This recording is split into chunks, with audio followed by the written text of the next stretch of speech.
Hi, Trevor here, reflecting on life through music. Welcome and thank you for stopping by. It's fantastic you are here.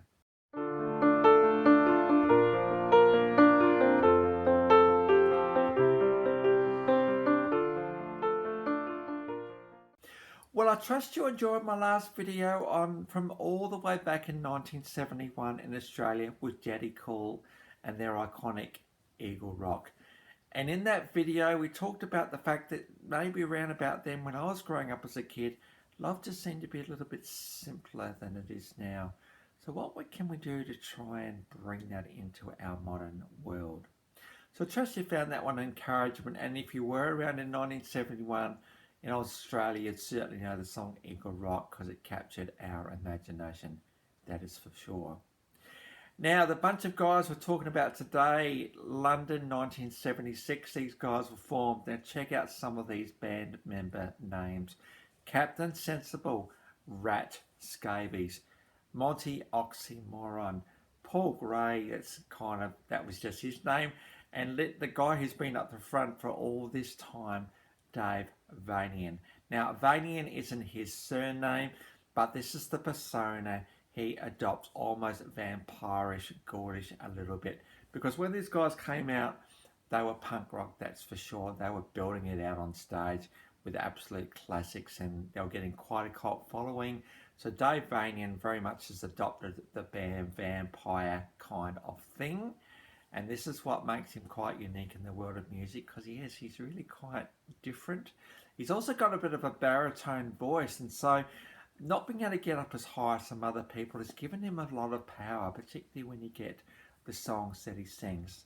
And they work really, really well. Now, punk rock, gothic rock, post-punk, I'd almost say gothic pop in some situations as well.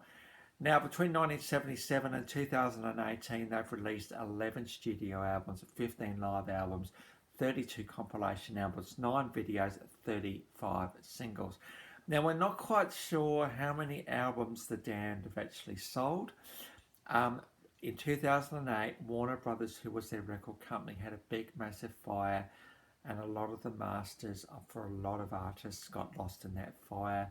So we're never really, really sure what the album sales are for The Damned. Just know that they are an incredible influence in the world of music and have found relative success and are pretty much a cult following. Now, obviously in Australia, we knew nothing about The Damned really until 1985 when their album Phantasmagoria was released. Just check out that name. It goes so much along with the whole vampire thing. And the album cover is a hooded girl walking through a graveyard. I mean, what more can we want than that? And with such songs as Grimly Fiendish, which is just so different. Is It a Dream? And then in 1986, out came the cover of Eloise. This was the Barry Ryan 1968 classic. This didn't come off an album from The Damned. It was released separately. And this is where we're going to go today. Now, this is just one of these really melodramatic, forceful, powerful sort of songs. And the story goes about a guy that would do anything conceivably possible for his girl. Now, in the song, she's known as Eloise. And it becomes increasingly apparent as the song goes along that Eloise is gradually leaving the picture. The lyrics of this song are verging on the obsessive. They're verging on the fact that she's just my world and there's nothing else quite in there. And I can certainly understand with someone who is intense as this, that Eloise may maybe not want to be around because it's just too hard and too intense. You know, it's interesting. I was thinking about where I go with this one today, and I was thinking about this obsession, really, and how, we don't sometimes know when obsession happens and when it creeps up on us. We just know that for some reason, this particular thing has completely taken our world over, and we become obsessed. The interesting thing about obsession, though, is that what happens when that object of your obsession leaves, whether it's a person or a job or a possession or whatever it is, what happens when that leaves? Well, as we find in this song, the world collapses. It ceases to exist as we know it. Experts say that in our lives there's got to be a few boxes of interest so that if one thing leaves, the other things can take over. So if we think about classic boxes, significant relationship would be one, our children, our friends, and our job, any sort of causes we're in, perhaps our interests, our walking, our sport. All of these things go up to make what we are as human beings. And if one of those things were to leave, say for instance it was your job that went, even though that's a significant part of the world, the relationship and the friends and everything else would kind of compensate for that loss so that you can move forward. It becomes a problem when the job is the only thing in your world. There is only one box. And one day the boss walks into your corner office, which you've sweated over and got over the last 10 years, comes and says, hey, we have to let you go. Just the way it is, your position's no longer really needed. You need to save money. And so you got to go. So therefore that box, that single box that you had in your world, all of a sudden has gone. And there's nothing around to replace it. What do you do in that situation? You think, oh man, I've got to start looking for other stuff now. Well, it might be too late. You'll be thinking, well, what am I going to do now? Where am I going to go? Who am I going to see? What am I going to do? Who can I go to? All that sort of stuff.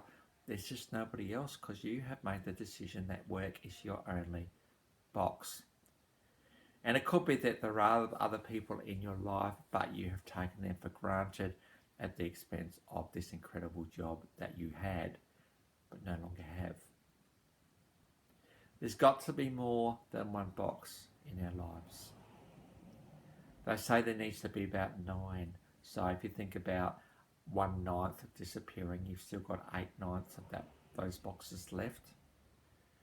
And you can kind of get through life knowing that you'll be able to fill out that small part of your box again. I think the problem we have with Eloise, the song, is that the only thing that was in this guy's box was Eloise. There was nothing else there, and when it became apparent that she was no longer in the world, he became more and more and more desperate, being on his knees and praying and all the rest of it. And, life was basically over as he knew it. And I do wonder about Eloise as well. She was aware that, she had his attention. And maybe she took that for granted a little bit. So she let him have the obsession. She let her be the center of his world. And she thought, oh, whatever, and kind of walk away. I think it's really, really important that if you are in a relationship where you are each other's important other, you do become a significant part of the world. And so you've kind of got to be able to give and take together and equally. Others, one person's putting in and the other person's not, and it's all a bit weird and strange. So the last thing we want, I'm thinking, is obsession. We want a rounded life so that if something disappears, other bits can take over. That is for sure. So it's food for thought today. I'm thinking I've got room for something else in my life, another box of some sort, whether I need to just do a hobby for me. I do enjoy walking a bit, and I do enjoy these videos, and I do enjoy going out for drives, and I enjoy work, but I'm thinking there's probably space for some other box in there. So what can that be? We'll have to wait and see. It could be that one of the videos going forward might give me a bit of a clue. So we'll have to wait and see. So if you are if you have only got one box in your life, have a bit of a think about that and think, well, what would happen if that box wasn't there? How would you go? I'll just leave that one with you today. Well, on to the clips. Now, we have to have Eloise. As I said, this came out, this was not on an album, this came in 1986. This is a live version. Now, this has come from Saturday Night Live. I reckon, comparing this to the studio version, I reckon this is live. And here you get to see Dave Vanian and the guys in all of their glory. Doesn't Dave Vanian's hair look absolutely amazing? He's got the puff sleeves, the trendy jacket, the whole thing going on. Such a compelling guy and such a forceful voice. A bit on the baritone side, but you know, vampires don't have high voices, right? They tend to be on the baritone side, down there. And just what makes Dave Vanian quite compelling in the world of music. So that one's there. There's merry-go-rounds and Ferris wheels. There's all sorts of things going on in this clip. Just ignore that because it's a pretty good footage of these guys performing. So I'll leave that one with you. I think a bit of a hint that it is live is the way that it just finishes the way it does. It doesn't finish like that way in the studio version. So I'm thinking it's live. Now, these guys are renowned for being so tight on stage, and so I reckon that one's live. Now, I mentioned the album Phantasmagoria from 1995. Now, I've got 3 songs from this album. We've got it, Is It a Dream? It's just one of these incredibly inspirational, you know, aerial shots over the band and the whole inspirational type thing going on. That's an incredible song by The Damned, and that's the official version. We've also got Grimly Fiendish. This follows the story of a grimly fiendish character who's gone before trial, before the townsfolk, and people are saying, "You bad, you've done the wrong thing." He's saying, "No, I'm not, I'm fine," whatever. Such a classic story for The Damned to be able to tell to one of their songs, and so that one's there for you as well. That's an official clip. And then tapped on the end of Phantasmagoria is this incredible instrumental track. I think what the Damned were finding is that was some really incredible stuff that could be done through keyboards. I mean, Eloise is very much keyboard laden. When Captain Sensible on the guitar, a pretty amazing guitarist, but a bit more keyboard getting into the world. Trojans very much is this way. This is such a stunning piece of music, this one. It starts off very quiet, a little bit classy, there's some groovy saxophone in there, and all the rest of it, very much, you know, the child of the night sort of thing.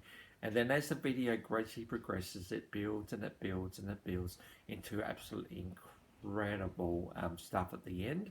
I think what's happened is a guy has gone for a ride on his bike, and he's just taken some night footage while to the soundtrack.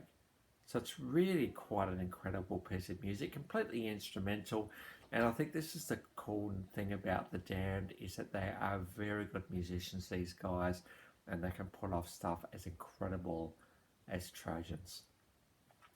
And I thought I'd better also include New Rose. This was the first punk single ever released in the world. This came off the album Damned, Damned, Damned from 1976. Now, this is a live version for reasonably recent, and you'll get to see that these guys just are really rocking on stage big time. They're playing one of their classics, and so the crowd are really, really getting into it. I think they prefer the small, intimate stadiums as opposed to the big stuff because they can really connect with their audiences really, really well. Now, Dave hasn't got the hair that he had in the Phantasmagoria era. He's kind of not quite as long, but check out the mic he's got. It just kind of adds to the whole vibe of the performance, that is for sure. Now, there are 5 videos there today for the band, for The Damned, and the links to those 5 are all in the description below. That's where you'll find them, and I've also included my last video from Daddy Cool, so if you want to catch up on that one, feel free. Well, that's it for today. If you've come back for another one, fantastic. Or this is your first time to Live Reflections Through Music, welcome to the channel. And I trust, as always, that you'll hang around to the end whenever you click on one of my videos. So that's it for today. I trust it's been an encouragement for you. Next time we're going to go on to singer-songwriter Dan Bremnes as we start getting into the D's of this series. So until then, I'll catch you around.